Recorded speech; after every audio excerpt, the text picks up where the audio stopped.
ایسے وقت بھی آئیں گے کہ حقیقی آزادی کی جدوجہد ناممکن سی لگے گی. میں یہ پہلے سے جانتا ہوں. تنہا غیر یقینی میں گرا ہوا ظالم نظام کی طاقت کے سامنے چھوٹا سا دکھائی دے رہا کہ بڑھاتا ہے.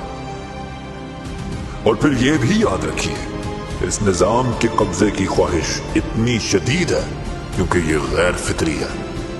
ظلم و جبر مسلسل محنت مانگتا ہے. یہ ٹوٹتا ہے، رستا ہے. امنیت کمزور ہوتی ہے اور کبھی بھی ٹوٹ سکتی ہے. ظلم کے نقاب کے پیچھے دراصل خوف ہوتا ہے. تو آئیں ہم مزاحمت کی شمع جلائے رکھیں، امید کو زندہ رکھیں.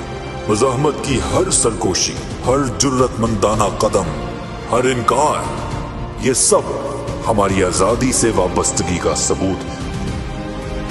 ہم خاموش نہیں ہوں گے، ہم پیچھے نہیں ہٹیں گے.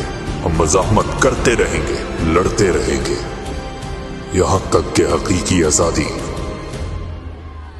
ہمارا مقدر بن جائے.